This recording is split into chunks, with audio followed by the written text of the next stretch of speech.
Mary Christiani oleh C.S. Lewis. Beberapa keberatan.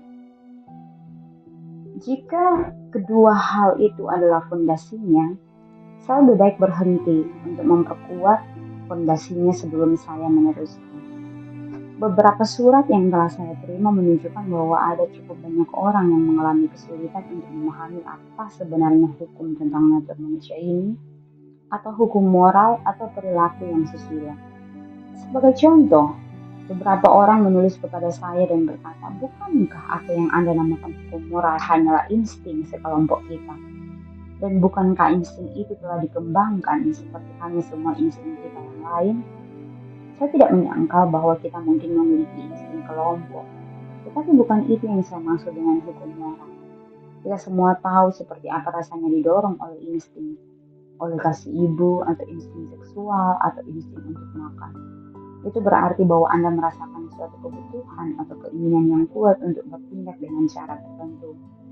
Dan tentunya kita kadang-kala memang merasakan keinginan yang persis seperti itu untuk menolong orang lain. Dan tanpa ragu keinginan itu disebabkan oleh insting kelompok. Tetapi merasa ingin menolong sangat berbeda dengan merasa bahwa Anda harus menolong, entah Anda menginginkannya atau tidak. Anda mungkin merasakan dua keinginan, yang satu keinginan untuk memberikan pertolongan, yang lainnya keinginan untuk menjauhkan diri dari bahaya.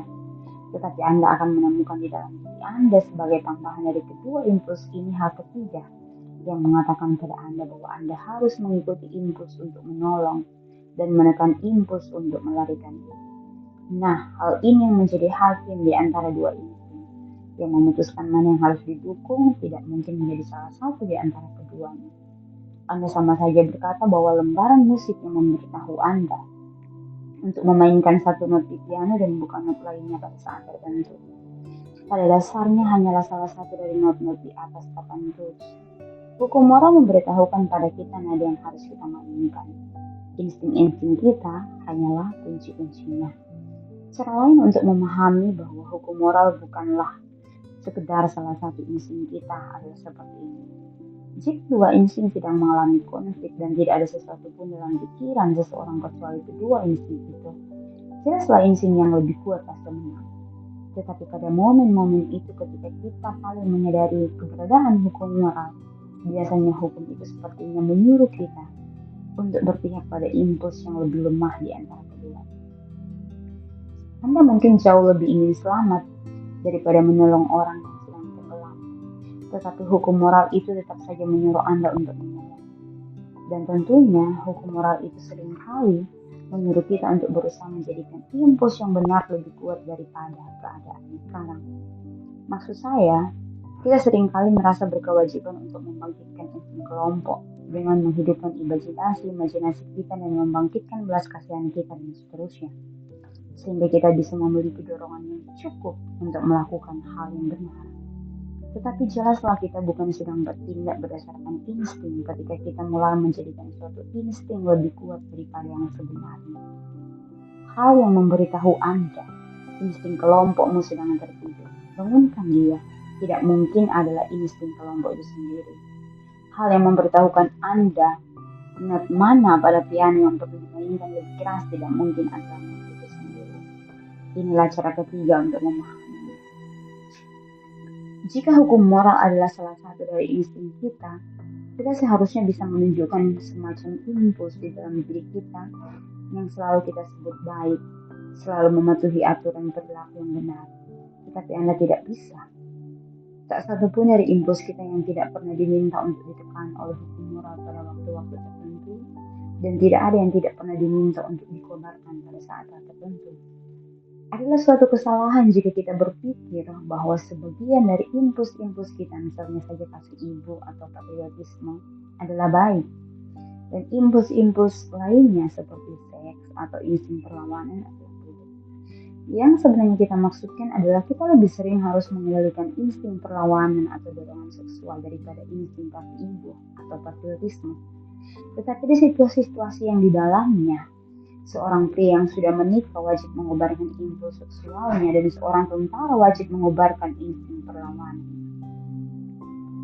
Ada juga kesempatan-kesempatan yang di dalamnya kasih seorang ibu untuk anak-anaknya atau kasih seorang pria untuk negara yang harus ditekan, atau keduanya akan mengakibatkan ketidakadilan terhadap anak-anak orang lain atau negara lain.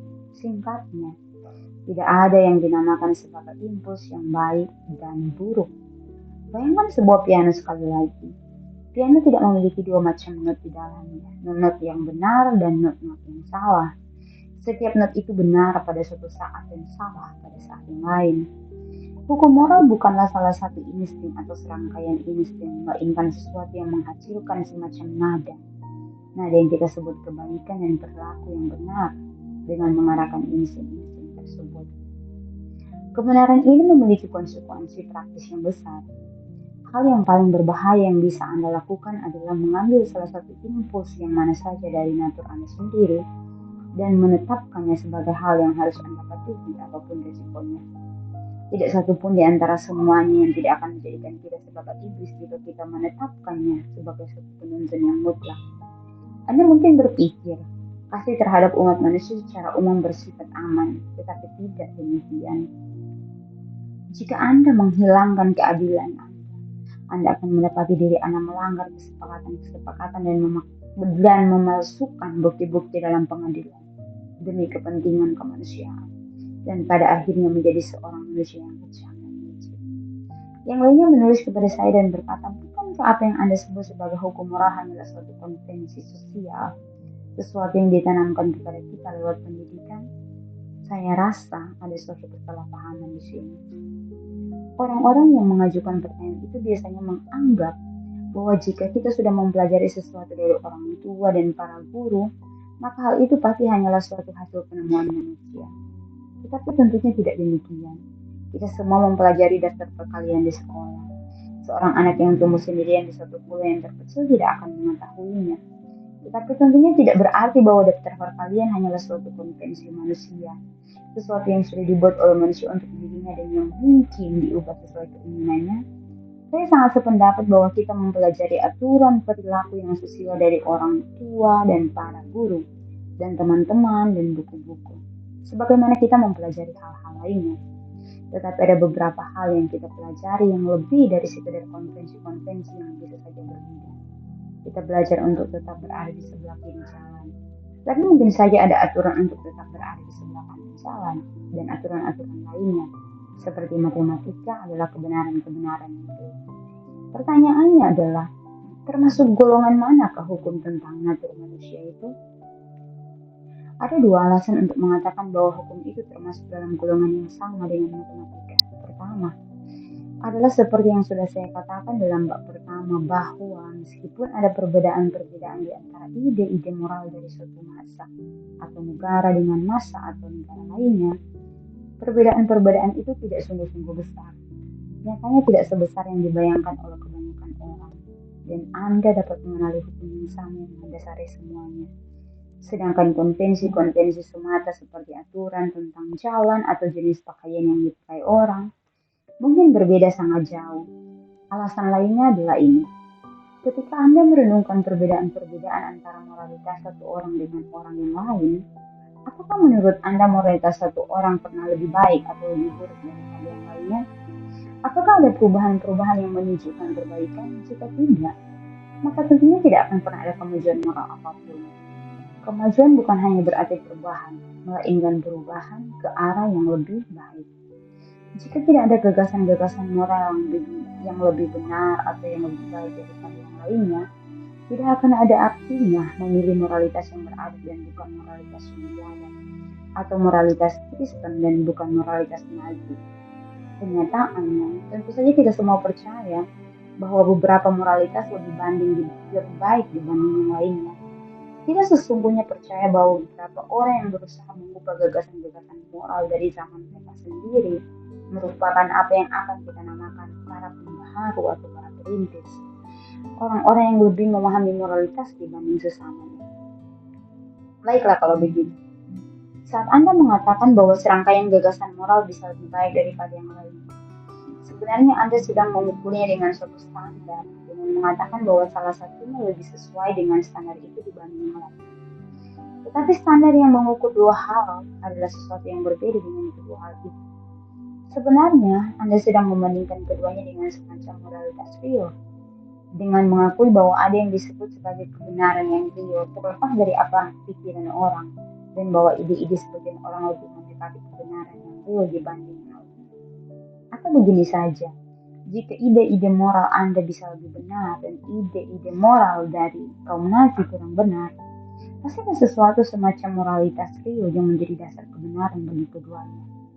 Alasan mengapa pemikiran Anda tentang New York lebih benar atau kurang daripada saya adalah karena New York adalah tempat yang real, yang keberadaannya sama sekali terpisah dari apa yang dipikirkan oleh kita berdua.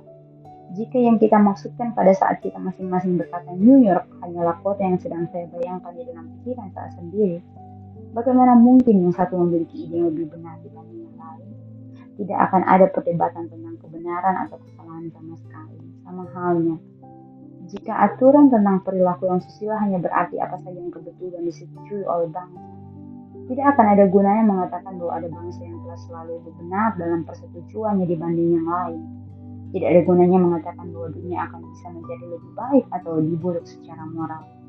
Karenanya saya menyimpulkan bahwa meskipun perbedaan antara gagasan-gagasan orang dalam perilaku yang susila seringkali membuat Anda menduga bahwa tidak ada hukum perilaku natural yang real sama sekali, namun hal-hal yang tidak mau kita pikirkan tentang perbedaan-perbedaan ini benar-benar membuktikan yang sebaliknya.